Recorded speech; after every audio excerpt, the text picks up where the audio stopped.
Hi there guys, it's Marksman News and History, just coming at you with a video on Hitler's industrial production base and wonder weapons and how they affected the course of World War II. We'll start with Operation Paperclip. What is Operation Paperclip?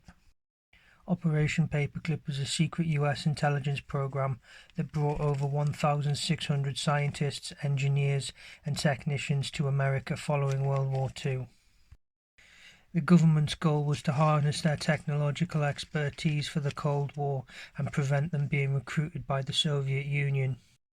Originally called Project Overcast, the project was renamed Operation Paperclip because officials literally attached paperclips to the files of the people that they wanted to vet and wanted to recruit. President Harry Truman officially forbade the recruitment of active Nazis and war criminals, but the crafty US intelligence services got round by simply altering or redacting any information that would have been incriminating in the background checks. In other words, the US intelligence agencies covered up war crimes committed for citizenship in exchange for rapid progress in the space race and other areas. They did the same for Japanese Unit 731. A covert biological and chemical warfare research unit that tested on unsedated human beings. The specialists contributed unrivaled skills in the areas of rocketry, aerospace medicine and chemical weapons. Their work helped to form the basis of American achievements in these fields. In short, like it or not, a lot of modern-age marvels stand on the shoulders of unapologetic Nazi war criminals. The space race. One of the most famous contributions came from a rocket engineer named Wernher von Braun. Von Braun played a pivotal role in Nazi Germany's V-2 rocket program, a reprisal weapon. He also became a foundational figure at NASA, as well as the chief architect of the Saturn V moon rockets. Contributions in military tech. Many experts were near silently integrated into the United States military, private industry and academia. This was to develop everything from the modern jet engine right the way down to aerodynamics and submarine technology. Forewarned is forearmed. Now many people think that Operation Paperclip means that Nazi wonder weapons were pure gold and that they could have won the war. This simply just isn't true, and in the rest of this video we'll dive into why. In the last video we covered Blitzkrieg using horses in support of tanks to pin the lines open. What I didn't cover was the absorption by the Nazis of captured vehicles into their war efforts. The Nazi war machine used a lot of vehicles from countries that they captured to try and fill the void of what they couldn't produce domestically. In short, as well as collaborators serving the swastikas, in many countries their vehicles did also. Yet somehow it just still wasn't enough. Shortages on oil products were also rife, meaning rationing was the only option. Many of Germany's oil products came from imports such as the 1940s oil pact with Romania. This counted for 94% of all oil imports in 1940. There was also the 1940 German-Soviet commercial agreement. This saw Moscow ship 900,000 tons of oil to Germany. However, once Operation Barbarossa started, they tried to take Russian oil by force by trying to make for the Caucasus. An alternative to importing. One alternative to importing foreign oil in a time before deep-sea drilling was local coal liquefaction. This is where you turn coal, of which Germany had a plethora, into oil, which Germany was lacking severely. Output from all 25 plants combined peaked at 124,000 barrels a day, not insignificant but still far short of what was needed. All of these factors made oil more valuable than gold to the Nazis. Tanks. Some tanks, particularly Panzers, were competitive, dangerous to Allied tanks and reliable. See a lot of the early war models. Even late war they could churn out some half-decent vehicles, which is a miracle in and of itself given the supplies or lack thereof. All the supplies had to be shared between the Army, the Navy and the Air Force, as well as the civilian goods market. One such example of a late war tank that did very well was the Panzerjäger 38T. Not technically a tank, more of a tank destroyer, but still very dangerous to Allied tanks and relatively cheap to produce as far as tanks go anyway.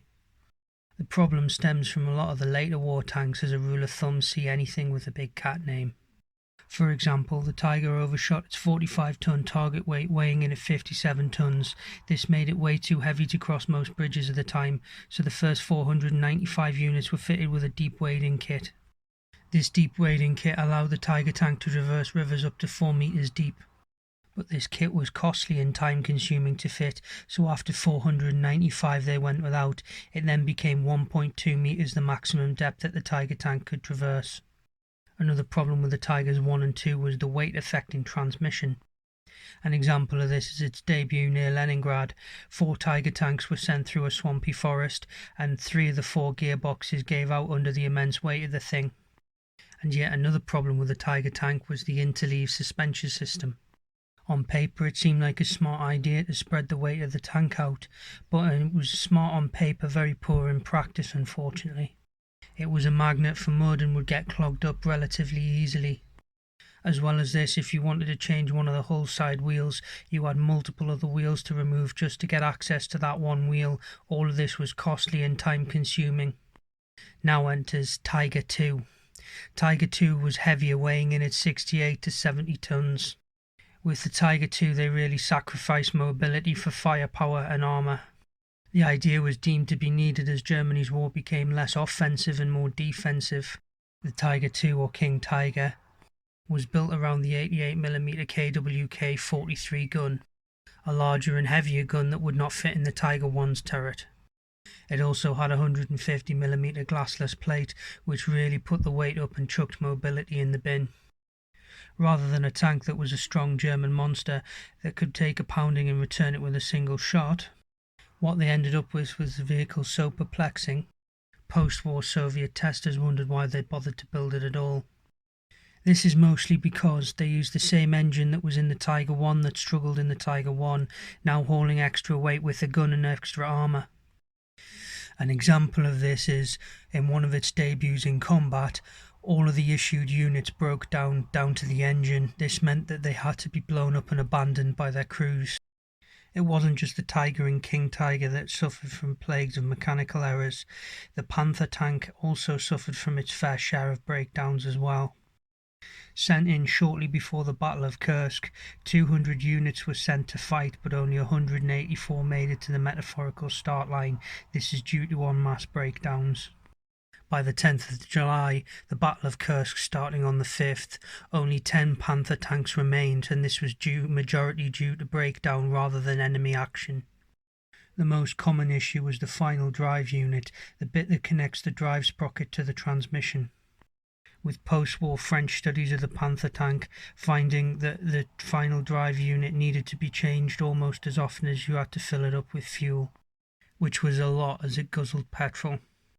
As well as being particularly breakdown prone, the cost compared to the Panzer IV was significantly higher. So with the previously mentioned sharing of limited resources between multiple fronts, every Panther built had displaced a greater number of more reliable tanks like Panzers. Aircraft. To be fair to them, Nazi Germany were trailblazers when it came to aircraft. However, even their aircraft suffered from problems. They did produce the first jet aircraft, the Heinkel HE-178. But this was only an experimental aircraft, although it did have a top speed of 598 km an hour. That's 309.443 miles per hour in English measurements. Still a groundbreaking achievement, but it never saw combat. Germany also produced the Messerschmitt Me-262, first fully operational jet-powered fighter aircraft. It was also the first fighter jet to see combat in history. However, all this pioneering amounted to only a very short-lived advantage.